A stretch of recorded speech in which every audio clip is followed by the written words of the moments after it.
जीवन में हम कई लोगों से मिलते हैं, कई लोगों से वार्तालाप होती, कई लोग प्रसन्न प्रतीत होते हैं तो कई लोग चिंतित प्रतीत होते हैं। किंतु यदि आप ये समझने का प्रयास करें कि कौन अधिकतर प्रसन्न रहता है, कौन अधिकतर चिंतित रहता है, तो आप ये पाएंगे कि वृद्ध और युवक अधिकतर समय चिंता में रहते हैं। दूसरी ओर बालक सदा प्रसन्न रहता है, चिंता की एक रेखा तक नहीं। कारण क्या? अब आप कहेंगे सीधी सी बात है, बालक में इतनी समझ ही कहां होती है कि वो जीवन की समस्याओं को समझ पाए, कठिनाइयों को समझ पाए, दायित्व समझ पाए। बात ये है ही नहीं। वृद्ध के विषय में यदि हम बात करें तो वृद्ध अपनी बीते हुए समय के विषय में सोच सोच के दुखी हो जाता है। युवक अपने भविष्य के विषय में सोच सोच के चिंता में रहता है आज। किंतु बालक केवल वर्तमान में जीता है और इसीलिए प्रसन्न रहता है। देखिए, बात बड़ी ही सरल है। आप भूतकाल को नहीं बदल सकते। अब यदि आपको अपने भविष्य को और उज्जवल बनाना है तो आज कर्म करने होंगे, आज परिश्रम करना होगा। तो भूल जाइए ना भूतकाल और भविष्य की चिंता को, वर्तमान का आनंद लीजिए, क्योंकि यही वर्तमान आपका भविष्य उज्जवल भी बना सकता है। यही वर्तमान आने वाले समय में आपका वो भूतकाल बन सकता है जिस पर आपको गर्व होगा। राधे राधे। मेरे दाऊ मुझसे कई बार कहते हैं, कान्हा तुम तो स्वयं नारायण हो, चुटकी बजाते ही यूं ही सब कुछ ठीक क्यों नहीं कर देते? अब दाऊ को क्या समझाऊं? चलिए आप स्वयं सोच के देखिए। सिंह वन का राजा कहलाता है, परंतु क्या सिंह के केवल इच्छा करने से कोई मृग स्वयं चल के सिंह के पास आएगा? क्या स्वयं सज्ज हो जाएगा उसका आहार बनने के लिए? नहीं, कदापि नहीं। किसी भी कार्य को कार्यान्वित करने के लिए आपको प्रयास करने होंगे, परिश्रम करना होगा, तब जाके वो संपन्न होगा। केवल इच्छा से कुछ नहीं होगा। इच्छा से बनते हैं स्वप्न, और उन्हें साकार करने के लिए भी आपको परिश्रम तो करने होंगे। मान लीजिए आपने इच्छा की खाने की, और किसी दानी ने आके आपके समक्ष भोजन रख भी दिया, तब भी उसे खाने का श्रम आप ही को करना होगा। यदि प्रेम की इच्छा भी करो तो निस्वार्थ निश्चल भाव से प्रेम करें। देखिए, आप स्वप्न में तो उड़ सकते हैं, किंतु आपको जीना तो धरातल पर ही पड़ेगा। और यदि धरातल पर आप आगे बढ़ना चाहते हैं तो धरती को पैरों से पीछे ढकेलना ही पड़ेगा। राधे राधे। कस्तूरी उसे धारण करने वाले मृग की नाभि में होती, किंतु वो मृग उस कस्तूरी की सुगंध को लेकर उसे पाने के लिए यहां वहां भटकता फिरता। वो मृग उस कस्तूरी को पा अवश्य सकता है यदि वो स्वयं के भीतर झांक के देखे। अब देखिए ना, सुर बांसुरी के भीतर ही होते हैं, बस आवश्यकता है तो उसे खोजने के प्रयास की, अविरत चेष्टा। ठीक इसी प्रकार होती है हमारी शक्ति जो हमारे भीतर छिपी। सोचिए, जब परमात्मा स्वयं हमारे भीतर है तो हम उन्हें बाहर क्यों ढूंढें? हम स्वयं के भीतर तब झांकते हैं जब दूसरों से सहायता की अपेक्षा ही समाप्त हो जाती। तो जीवन में किसी की सहायता के लिए आस लगाए मत बैठिएगा, स्वयं अपना सहायक बने।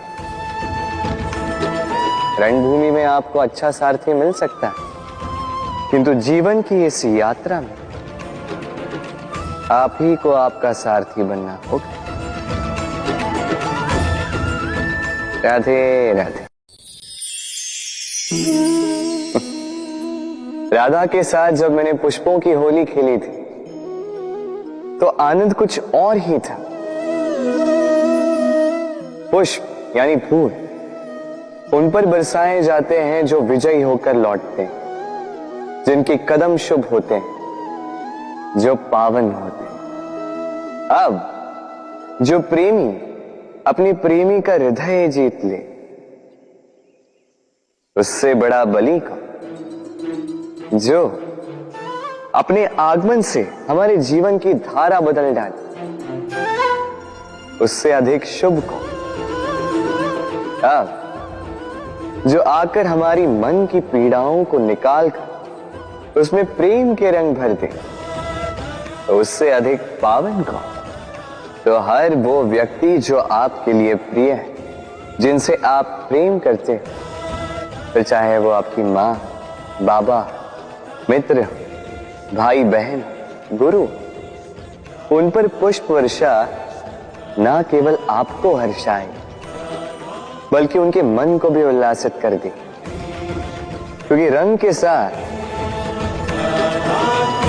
जब सुगंध मिल जाए तो आनंद 2 गुना नहीं 100 गुना हो जाता है। राधे राधे। इस फल को देख रहे हैं आप? सब जानते हैं कि इस फल से निकला बीज एक नए वृक्ष को जन्म देगा। जो नया वृक्ष इसी प्रकार के फलों को जन्म देगा। परंतु क्या कभी आपने ये सोचा, फल और बीज का संबंध इतना गहरा है, किंतु वृक्ष की जड़ों और वृक्ष की शाखाओं में इतनी दूरी क्यों है? क्योंकि दूरी आवश्यक है। यदि आप किसी को अपने साथ सदा सदा के लिए रखना चाहते हैं तो उनसे दूरी समय समय पर आवश्यक है, क्योंकि ये दूरी ही है जिसके कारण आपको आपके साथी के महत्व के विषय में ज्ञात होता है। ये दूरी ही है जिससे आपको और प्रेरणा मिलती है कि उनसे फिर से मिले। इसलिए स्मरण रखिएगा, दूरियां कदापि बुरी नहीं होती। फल से बीज की ये दूरी ही नए फलों के निर्माण का कारण बनती है। प्रेम की असली परख होती है इन दूरियों से।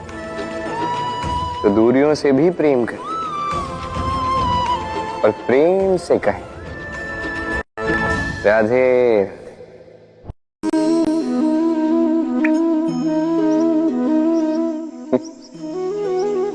आकाश की वर्षा से गिरी बूंदें बड़ी ही शीतल, मीठी और पवित्र होती, किंतु सबका भाग्य भिन्न भिन्न होता है। अब देखिए, यदि कोई बूंद केले के पत्ते पे गिर जाए तो ओस बनकर ठहर जाती, प्रकृति की सुंदरता बढ़ाती, जीवों की प्यास बुझाती। यदि कोई बूंद सीप में गिर जाए तो मोती बन जाती, और यदि कोई बूंद सर्प के मुख में गिरे तो विष बन जाती। अब सबकी उत्पत्ति एक है, किंतु गुण भिन्न भिन्न है। क्यों? कारण क्या है इसका? कारण है संगति। संगति का प्रभाव बड़ा ही भीषण होता है। चाहे तो आपको आकाश में बिठा दे, चाहे तो आपको पाताल में धसा दे। अब वर्षा की बूंदें तो ये चयन नहीं कर पाती कि इनकी संगति क्या होगी, उनका भाग्य क्या होगा। किंतु हम तो मनुष्य, हम तो अपनी संगति चुन सकते। तो सोच विचार करके संगति चुनिएगा। ये चयन आपका होगा और इसका परिणाम भी आप ही को भुगतना होगा। राधे राधे। सर, ये शब्द सुनते ही मन में एक आकार प्रकट हो जाता, एक विष से भरे फुंकारते हुए भयानक से जीव का। यदि ये सर्प किसी के घर पे मिल जाए तो कोलाहल मच जाता, लोग सुरक्षा का प्रबंध करते हैं, भीड़ इकट्ठा हो जाती है उस सर्प के प्राण लेने के लिए। किंतु यदि वही सर्प किसी मंदिर में पाया जाए तो क्या होता? लोग उस सर्प के समक्ष अपना शीश झुकाते हैं, प्रार्थना करते हैं, हाथ जोड़ते हैं, दूध पिलाते हैं,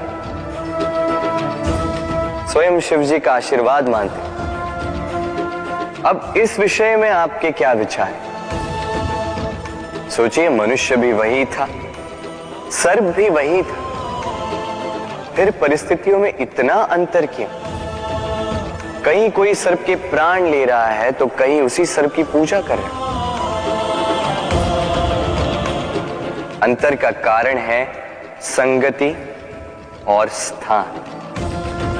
जब वो सर्प शिवजी की संगति में था, मंदिर के पवित्र वातावरण में था, तब वो हमारे लिए देवतुल्य हो गया, अन्यथा तो वो हमारे लिए शत्रु ही था, है ना?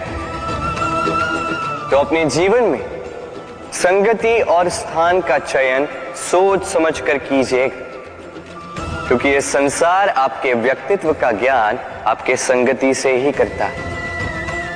और हां, यहां बात धनी या निर्धन की नहीं है, यहां बात है संस्कारी और सदाचारी के साथ की। सदाचारी का साथ सदैव सम्मान का कारण बनता है। राधे राधे। संसार में ज्ञानी कौन है? वो जो वेदों का अर्थ समझता है, या वो जिसने जन्म और मृत्यु का रहस्य ज्ञात कर लिया, या वो जो 64 कलाओं में निपुण? नहीं, संसार में ज्ञानी वो जो केवल एक अंतर समझता है, अंतर मान लेने का और ठान लेने का। शब्द बड़े ही सरल हैं, किंतु यदि ध्यान से सोचोगे तो इसका अर्थ बड़ा ही महत्वपूर्ण है। आइए समझाता। यदि मान लो तो हार, किंतु यदि ठान लो तो जीत। यदि मान लो तो कोई अपना है, किंतु यदि ठान लो तो वो शत्रु। मान लो तो भगवान है, यदि ठान लो तो वो केवल एक पत्थर। बस इस अंतर को समझ लीजिए, संसार की हर वस्तु आपके समक्ष होगी। राधे राधे। दृष्टि प्रकृति द्वारा दी गई मनुष्य को सबसे बड़ी भेंट। वो दृष्टि जिसके कारण मनुष्य इस संसार को देख पाता है, अपने मार्ग को देख पाता है। किंतु संसार में दृष्टि पाकर भी सभी महान नहीं बन जाते, प्रसन्न नहीं हो पाते।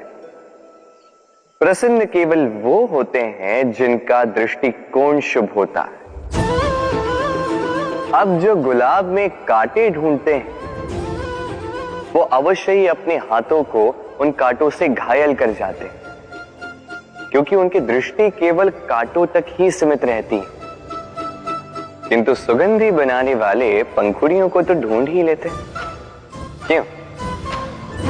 अब देखिए ना, जो अंधकार में प्रकाश पाना चाहते हैं, उन्हें दीपक भी सूर्य की भांति लगे। किंतु जो कमियां निकालना चाहते हैं, उन्हें दीपक के तल में भी अंधकार छिपा मिले। जो प्रेम पाना चाहते हैं वो परायों में भी स्नेह ढूंढ ही लेंगे, अन्यथा किसी को पाकर भी उनसे अनजान रहने वालों की कमी नहीं। दृष्टि हमें दिखाती है, किंतु दृष्टिकोण हमें वो दिखाता है जो हम देखना चाहते हैं। जो आपकी सोच होगी वही सच बनकर आपके समक्ष आएगा। इसलिए आपके विचार शुभ रखिए और प्रेम से कहिए, राधे राधे। मेरे सामने है गैया का दिया गया दूध जो 2 दिन तक टिकता है। यदि इस दूध को गर्म करके जमाया जाए तो बनता है दही जो 3-4 दिन तक टिकता है। यदि इस दही को मथोगे तो बनता है माखन जो सप्ताह तक चलता है। और यदि इस माखन को ताप दिया जाए तो बनता है घी जो वर्षों तक खराब नहीं होता। अर्थ समझे? ताप और मंथन। जितना परीक्षाओं की कसौटी पर खरे उतरोगे, जितना कठिनाइयों का ताप सहोगे, जितना मंथन की चुनौतियां सहोगे, उतना ही यश, बल और सामर्थ्य बढ़ेगा। तो कर्म करो, कठिनाइयों का सामना करो और मंथन से मन को शुद्ध रखो। मन प्रसन्न होकर बोलेगा, राधे राधे।